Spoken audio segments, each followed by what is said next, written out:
Assalamualaikum warahmatullahi wabarakatuh. Salam keluarga Malaysia dan salam pecinta buku buat semua yang bersama-sama saya pada hari ini. Saya Nurul Jannah Muhammad Amin, moderator anda dalam program ilmiah buku Jendela Ilmu. Melalui program ini, bersama-sama saya kita hadirkan 3 orang panel yang akan melakukan resesi terhadap sebuah novel pilihan terbitan Dewan Bahasa dan Pustaka yang bertajuk Bening Mata Seorang Tia, hasil tulisan Saudari Nurul Adini Bahiyah Sahabah yang diterbitkan pada tahun 2019.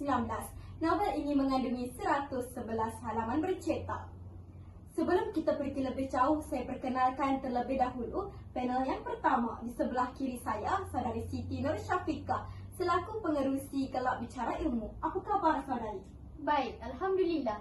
Diikuti dengan panel kedua, Saudari Ainul Safia selaku naib pengerusi Kelab Bicara Ilmu. Apa khabar saudari? Alhamdulillah, sihat-sihat sahaja.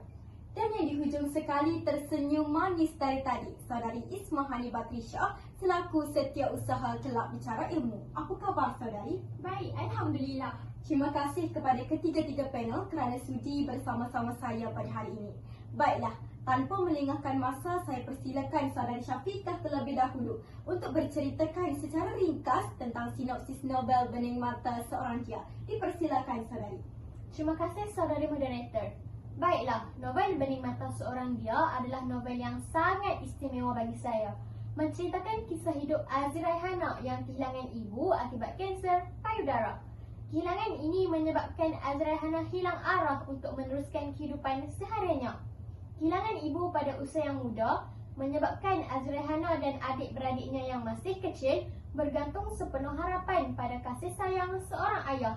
Namun ketidakupayaan seorang ayah untuk menguruskan 5 orang anaknya seorang diri di samping kedudukan keuangan yang tidak stabil telah menyebabkan berlakunya konflik dalam keluarga ini. Kehadiran Cikgu Fazli sebagai cikgu praktikal di sekolah tempat Azrai Hana belajar telah memberikan nafas baharu dalam kehidupan Azrai Hana.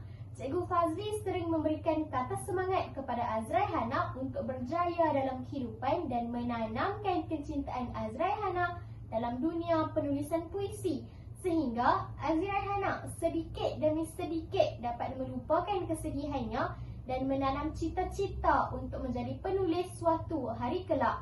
Pengorbanan seorang ayah dan ketulusan hati Cikgu Fazli dalam mencurahkan ilmu penulisan merupakan faktor kejayaan Azrai Hana.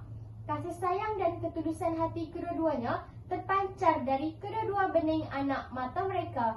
Inilah serba sedikit sinopsis novel Bening Mata Seorang Dia yang saya dapat kongsikan buat anda semua.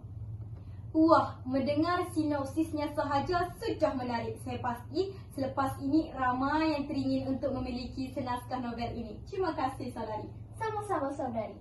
Baiklah, bolehkah Saudari Ainul Safia selaku panel kedua gambarkan serba sedikit mengenai watak Azrai Hana, Encik Borhan iaitu ayah Azrai Hana dan watak Cikgu Fazli di dalam novel ini. Dipersilakan saudari. Terima kasih saudari Nurul Jannah.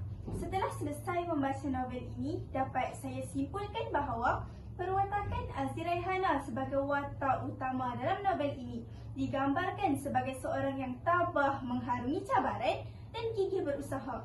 Ketabahan Azrai Hana dapat dilihat apabila beliau mampu merawat setiap luka yang hadir dalam dirinya.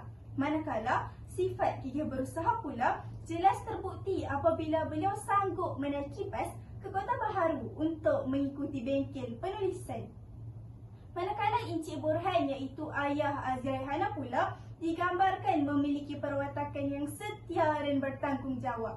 Kesetiaan Encik Borhan terhadap arwah isterinya jelas terbukti apabila beliau setiap minggu menziarahi dan membersihkan kubur arwah isterinya. Encik Borhan juga adalah seorang yang bertanggungjawab kerana beliau tekad memelihara kesemua anak-anaknya tanpa menyerahkan mereka kepada orang lain meskipun dilanda masalah keuangan. Tindakan beliau menjual motosikal miliknya adalah bukti jelas sifat tanggungjawab seorang ayah untuk mencukupkan keperluan anak-anaknya. Watak yang ketiga ialah watak Cikgu Fazli. Melalui novel ini, Cikgu Fazli digambarkan memiliki perwatakan yang baik hati dan tulus. Perwatakan ini jelas kelihatan apabila Cikgu Fazli sering memberikan nasihat kepada Azraihana dan mencurahkan ilmu penulisan kepadanya sehingga Azraihana menanam hasrat untuk menjadi seorang penulis suatu hari nanti. Alhamdulillah, 3 watak utama telah saya huraikan. Kini kembali semula kepada saudari moderator. Terima kasih.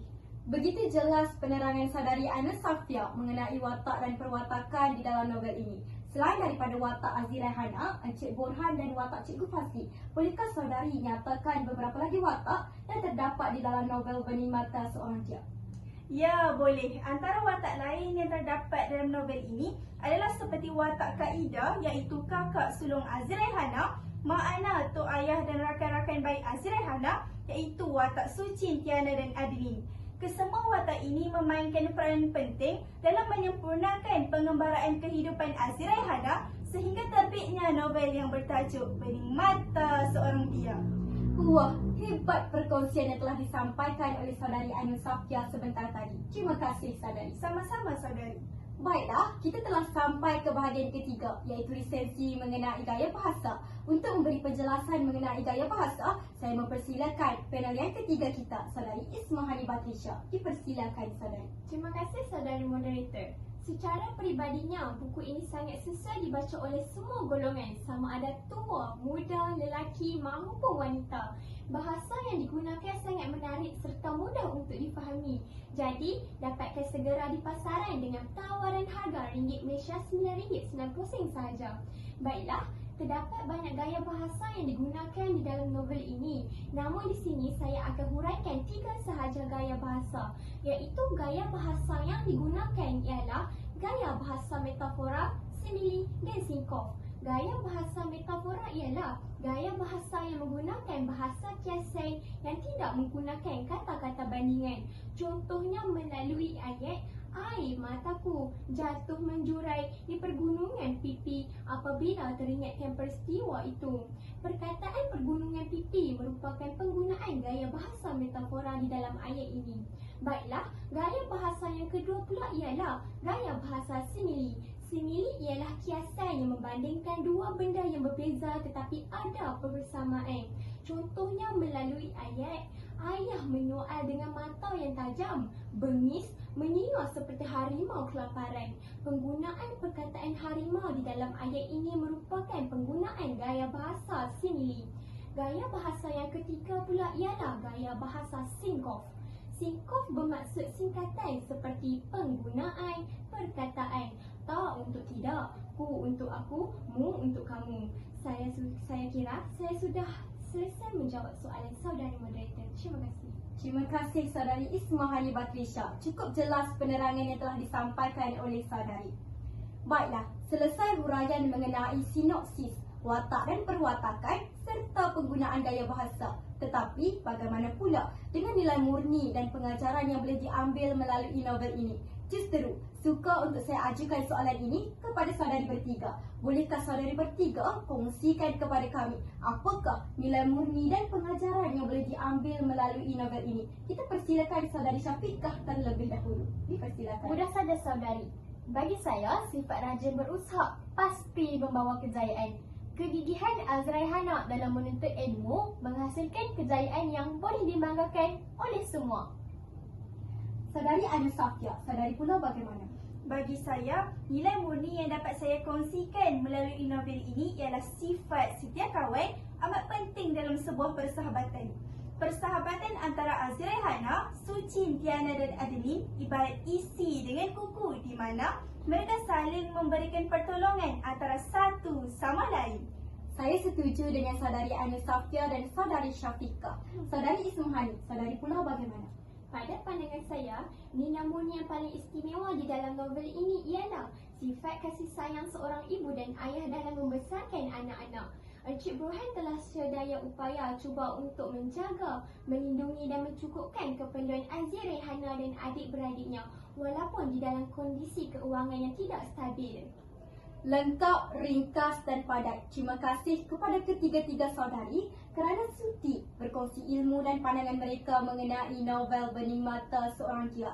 Sebuah novel terbitan Dewan Bahasa dan Pustaka yang wajib dimiliki oleh semua pencinta-pencinta buku di luar sana.